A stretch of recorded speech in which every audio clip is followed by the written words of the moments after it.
साथियों नमस्कार। जो भी अभ्यर्थी उत्तराखंड में दरोगा या एसआई भर्ती की तैयारी कर रहे हैं या उत्तराखंड में दरोगा बनने का सपना देख रहे हैं, तो वो अभ्यर्थी तैयार हो जाइए, क्योंकि कहीं ना कहीं उत्तराखंड में एसआई की भर्ती अब आने वाली है। और धीरे धीरे जो है आपका जो है अपना सिलेबस भी कंप्लीट करना है। काफी वास्ट सिलेबस है। हिंदी आपको तैयार करनी है, जनरल इंटेलिजेंस आपको तैयार करनी है, जीएस तैयार करनी है।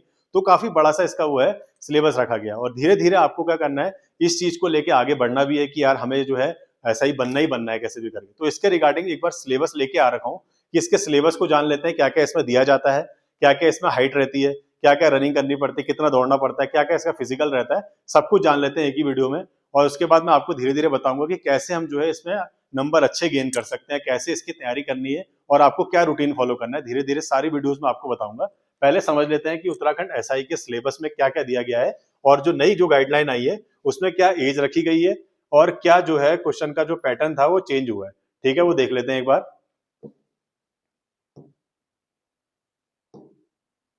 बाकी चीजें तो सेम ही है, बस थोड़ा सा पैटर्न चेंज हुआ है। जहां तक मुझे सुनने में आ रहा है कि इसमें जो एज रखी गई है, एज का जो क्राइटेरिया है वो थोड़ा बढ़ा दिया गया है, ऐसा सुनने में आ रहा है। जैसा कि जो एज थी ना इसमें पहले, वो तो करीबन 30-28 के आसपास थी शायद। वो अब बढ़ा के कितनी कर दी गई है, अब इन्होंने इनके द्वारा इनके कर दी गई है 21 से 35 के आसपास कर दी गई है। 21 से 35 के आसपास इनकी एज, ठीक है। 21 से 35 के आसपास एज कर दी गई है इसकी उत्तराखंड एसआई की। चाहे आप फायर उसकी कर रहे हो, चाहे आप उत्तराखंड एसआई की तैयारी कर रहे हो नागरिक पुलिस में, चाहे आप किसी की भी तैयारी कर रहे हो, ठीक है। आपको क्या करना है, इसकी तैयारी के पीछे जुट जाना है और जितने भी क्वेश्चंस आ रहे हैं पेपर में या सिलेबस जैसा ही बताया गया मैं उसका भी बताऊंगा धीरे धीरे, आपको उसी को अकॉर्डिंग जो है लग जाना है इसमें। ठीक है, मेनली देखो जैसे पिछली बार का ही मैंने उठा रखा है, ये 31 जनवरी का नोटिफिकेशन उसमें आया था, जिसमें क्या क्या दे रखा है। देखिए आपकी इतनी सीटें आई थी। देखिए इसमें बहुत अच्छी जॉब है, लेवल 7 की जॉब है और अच्छी खासी आपकी सैलरी रहने वाली है इसमें। और देख लेते हैं सारी प्रक्रिया क्या क्या रहने वाला है, कितना क्या रहेगा, हमारी सैलरी क्या रहेगी, इसमें हमें कितना पढ़ना है, क्या हमारा सिलेबस रहेगा। ठीक है, देखिए पद नाम है उप निरीक्षक, यानी कि आपको दरोगा बोला जाएगा, उप निरीक्षक बोला जाएगा। 2 स्टार आपके कंधों पे होंगे, ठीक है। इसमें आपके रिक्त पद थे 108 उस टाइम पे, लेवल 7 की आपकी जॉब रहेगी, ठीक है। 70 या 65-70 के आसपास आपकी सैलरी रहेगी, 70 के आसपास मान के चलिए, ठीक है। अराजित पति नॉन गेजेटेड है, अंशदायी पेंशन युक्त है, 21 से 28 के आसपास थी, ठीक है। लेकिन अब जहां तक सुनने में आ रहा है कि मैक्सिमम एज 35 कर दी गई है, ठीक है। और उसके बाद ये सीधे नॉर्मल सी है, सब होता ही होता है। उसके बाद देख लेते हैं क्या क्या बोला गया, क्या फिजिकल रहता है इसमें, क्या क्या चीजें रहती है वो समझ लेते हैं। देखिए इसमें बोला गया था, ये पिछली बार वाला नोटिफिकेशन है, मे बी है इसमें चेंजेस तो होने से ये तो सेम ही रहने वाला है।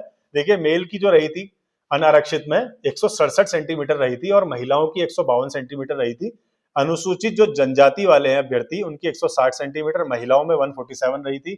पर्वतीय क्षेत्र के जो अभ्यर्थी हैं, ठीक है, उनकी रही थी 162.60 और महिलाओं के लिए 147 सेंटीमीटर रही गई थी। और सीने की माप यानी चेस्ट रही गई थी अनारक्षित में 78 और फुलाने पर कितनी हो जानी चाहिए 83.8 सेंटीमीटर, यानी बिना फुलाई इतनी, नॉर्मल तो इतनी रहनी चाहिए मिनिमम, इससे कम होगी तो आप लोग बाहर कर दी जाएंगे। पर्वतीय क्षेत्र में 76.5 सेंटीमीटर बिना फुलाए, फुलाने पर 81.5 सेंटीमीटर रहेगी, ठीक है।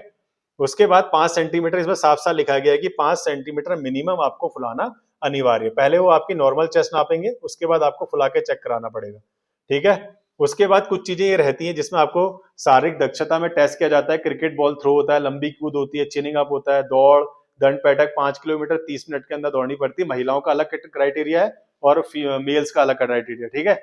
उसके बाद और क्या क्या है इसमें देखिए, बाकी शटल रेस तो महिलाओं के लिए, बाकी चिकित्सा परीक्षण 6x6 होनी चाहिए आंखें आपकी, ठीक है। और क्या क्या है देखिए, गुल्मनायक और पीएससी की जो आती है उसका भी सेम रहता है ग्रेड पे। और सारी चीजें फिजिकल विजिकल भी शायद वही रहता होगा, नहीं फिजिकल थोड़ा अलग रहता है। और देख लेते हैं क्या है,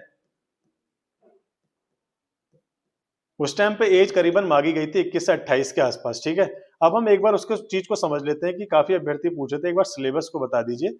सिलेबस मैं आपको बताता हूँ ना, इसका सिलेबस इसका रहा था उस टाइम पे।